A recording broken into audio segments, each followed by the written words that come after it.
सब शास्त्रों का सार, आगम निगम पुराण, अगोचर सहज माधुरी रूप निधि। बड़े वो कृपा पात्र हैं महापुरुष, जिनको हम महापुरुष कहते हैं, जिनको राधा नाम में अनन्य आसक्ति हो गई है। श्री कृष्ण तो पीछे पीछे डोलेंगे, आप कहोगे ऐसा कैसे? राधा राधा जपो, आपको खुद अनुभव में आने लगे, खुद अनुभव में आने लगे। ये इस समय वो अमृत आप पी रहे हैं, जो राधा राधा बोल रहे हैं, जो वृंदावन की भूमि के सिवा अन्यत्र ये कहीं नहीं प्रकट होता है। ध्यान रखना, कोई कहीं भी प्राप्त करे तो वृंदावन का ही कोई रजकण का सेवी, वहीं से राधा राधा मिलेगा, अन्यत्र नहीं। अन्यत्र है तो यहीं से है। यहां की वायु में राधा राधा, यहां के पत्ते पत्ते में राधा राधा है। और श्री जी की सेवा के लिए भी 42 लीला में आप सुन रहे थे कि हे प्रियाजू, मेरी एक विनय सुन लो, हा हा हा हा खाऊं। अर्थात यदि आप विनय मानोगी तो ही मुझे वो प्राप्त हो सकता है, ना कर दोगी तो मेरे जो मनोवांछा है वो अधूरी रह जाएगी, मेरे में सामर्थ्य नहीं। क्या आप अपने सेवा में मुझे रख लो, आज मुझे सेवा प्रदान करो। ये बाहर कहीं आप पढ़ेंगे, बाहर कहीं सुनेंगे? ये महल है प्रियाजू का, और यहां जो महल की टहल में है वो सब देख रहे हैं। यहां श्रीपाद को जो रस मिला, बड़े मर्मज्ञ महापुरुष हैं, ज्ञान समुद्र काशी में वास करने वाले अद्भुत विद्वान, अद्भुत वेदांती।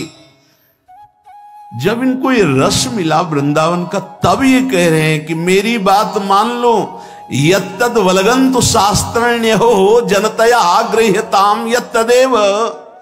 शास्त्र में बहुत से साधन मार्ग वर्णन किए गए हैं, नमस्कार। जो उनको करना चाहते हैं, बहुत समय व्यतीत करना चाहते, करने दो। स्वम स्वम यत्तन मत्तम स्थापयतु, अपने अपने सब मत तुम्हारी बुद्धि में बैठालने की कोशिश करेंगे, लेकिन लघुमति तर्क मात्र प्रवीण, वो छोटी बुद्धि तर्क के द्वारा वो आपको सिद्ध करेंगे कि वृंदावन ही सब कुछ नहीं है। बात बहुत ये सूक्ष्म विषय है। अस्माकंतु ज्वलैकोन मद विमल रस प्रेम पीयूष। मैं ऐसे नहीं बोल रहा हूं, वेदातीत स्थिति में बैठ के बोल रहा हूं।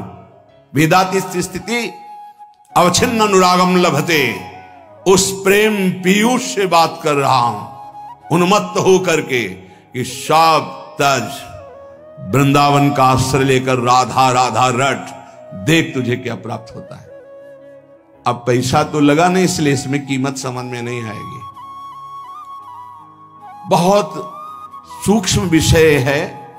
उपनिषद में जब कोई ब्रह्म ज्ञान प्राप्त करने जाता, पढ़ के देखना उपनिषदों को, 12 वर्ष तक आश्रम की सेवा करवाई, व्रत आदि के द्वारा तप कराते हुए।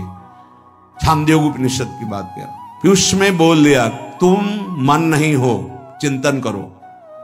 12 वर्ष के तप के बाद एक शब्द ब्रह्म ऋषि बोला कि तुम मन नहीं हो। फिर 12 वर्ष साधन, तुम प्राण नहीं हो।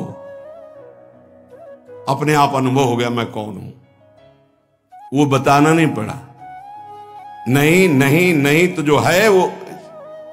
अब यहां 5 मिनट में वो रस की बात सुनने को मिली जो अत्यंत गूढ़ है। तो आपको लग रहा है ऐसी तो रोज बातें होती रहती, प्रवचन की इस कान से सुना निकाल दिया। बहुत कठिन करके मिले, बहुत कष्ट से मिले तो उसका मात होता है। प्राणी की ऐसी कुछ सोच है, सहज में तो उसको विश्वास नहीं होता कि ऐसा कैसे हो जाएगा, ऐसा कैसे हो सकता है। कीमत लगा के मिले, कष्ट सह के मिले, तब उसको लगता है पता है ऐसे थोड़ी बात सुनने को मिलती, इतने लाख देना पड़ा, इतने दिन। अरे बोले सालों नंबर लगाने के बाद तब तो उसको लगता है कीमती है। और सहज में ऐसे गली चलते मिल जाए अमूल्य बात तो उसको समझ में नहीं आती। श्रीपाद कह रहे हैं मैं प्रेम में उन्मत्त होकर बोल रहा हूं कि आपको भी प्रेम में उन्मत्त कर देगा। श्री राधा विहार वन वृंदावन का आश्रय या वास दोनों में बराबरी है। यदि ठीक से आश्रय हो गया तो वास का ही फल मिलता है। और राधा राधा राधा, अब ये छोड़कर कहीं भी अन्य आश्रय मत लो। ना समय है, ना इतना ज्ञान है, ना इतनी सामर्थ्य है। राधा राधा पुकारो, अलवेली सरकार करुणामयी स्वामिनी, जिनके अधीन पर ब्रह्म परमात्मा तत्व है। चाहे मोक्ष चाहना, चाहे परम पद प्रेम जो चाहना, सब पूर्ण हो जाएगा। संसारी पुरुषों को हटाने में 1 मिनट लगता है, भक्तों को 1 मिनट, अपने आप हट जाएंगे सब। कबीरदास जी महाराज काशी में विराजमान थे, लाखों की भीड़ जुटने लगी। जब उनका अद्भुत अद्भुत चमत्कार प्रकाशित हुआ तो लाखों की भीड़ जुड़ने। पर चमत्कार तभी प्रकाशित होता है जब चिदानंद में चित्त वृत्ति जुड़ती है और संतों के प्रति भगवत भाव होता है। अपने कर कमल से कबीरदास जी बुन करके जो वस्त्र वो बाजार में बेचते, मूल से पुनः खरीदते और जो मुनाफा होता उससे संत सेवा करते थे। एक दिन पूरा थान लेकर के गए तो एक संत भगवान की मंडली थी, तो संत भगवान जो मुखिया थे आए और कहा पूरा वस्त्र दे दो, सबके लिए लंगोटी और अचला का काम करेगा। दे दिया। अब जब मूल ही नहीं मिला तो मुनाफा की क्या बात, तो घर में ना तो सेवा के लिए कुछ, तो जाके एकांत बैठ गए। अब क्या करें, घर जाते जब मूल मिलता तो उससे धागा खरीदते, जो मुनाफा मिलता उससे संत सेवा घर का कार्य चलता। एकांत बैठ गए और भगवान नाम जपने लगे। भगवान ने देखा कि कई संत समय से आ गए। जहां बहुत श्रद्धा से सेवा होती है वहां संत भगवानों की कृपा होती रहती है। भगवान तत्काल गाड़ियों में ये आटा, चीनी, घी, ये कई गाड़ी सब सामग्री भर करके पहुंचे।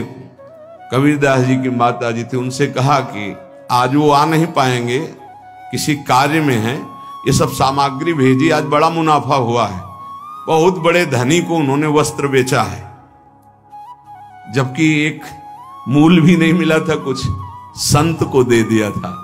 तो संत के स्वामी कौन है? हरि। तो बहुत बड़े धनी से सौदा हो गया ना हो। और कहा जब तक वो आए ना तब तक यहाँ के काशी के जितने भी विद्वान ब्राह्मण संत महात्मा सबके यहाँ सीधा भेज। तो एक कोतवाल होते हैं सूचना देने वाले संतों में, पूरी काशी में कि कबीरदास जी घी, चीनी, ये और 2-2 मोहरे स्वर्ण की भेंट में।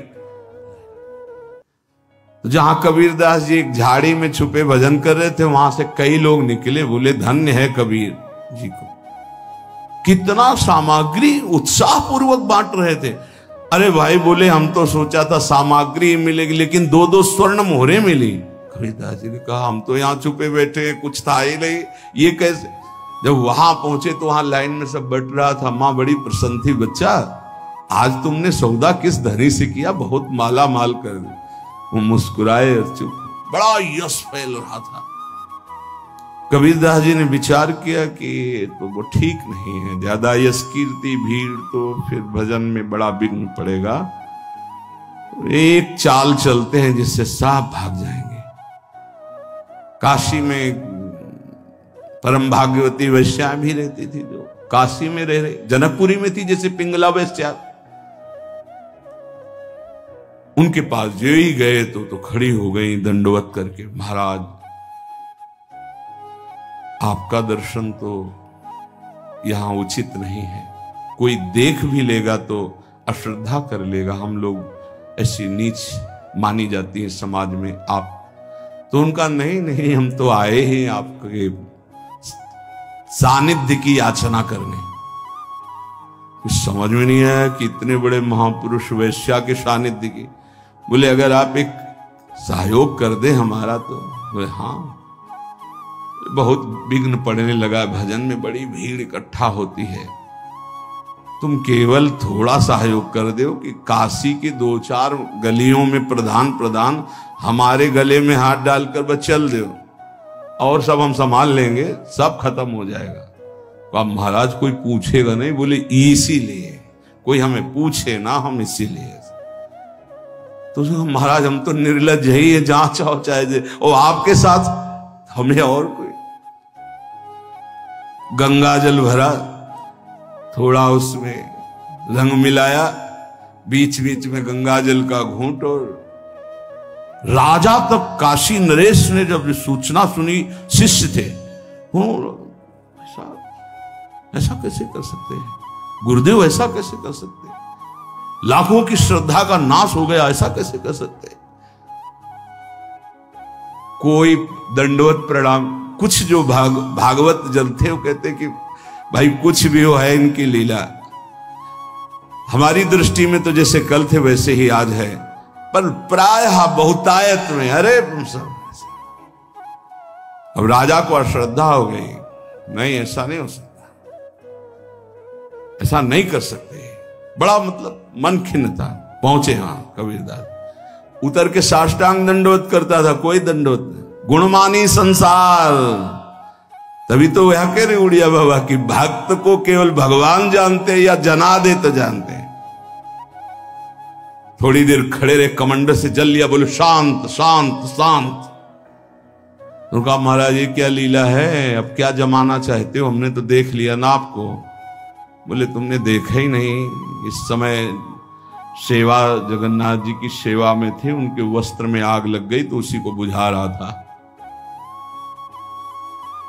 उस समय घोड़े दौड़ा करके अपने गुप्तचरों को भेजा, पता लगाया तो बोले हाँ महाराज कबीरदास जी पास ही थे यहाँ, तो उन्होंने तत्काल बुझा दिया, नहीं तो शरीर शायद भस्म हो जाता।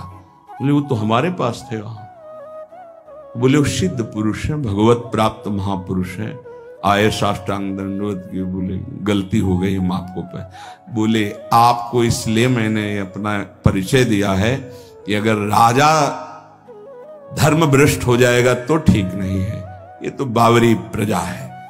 भक्त को केवल श्री भगवान जानते हैं, या भक्त जिसे परिचय करा दे तो जानते, अन्यथा जानना बड़ा मुश्किल है।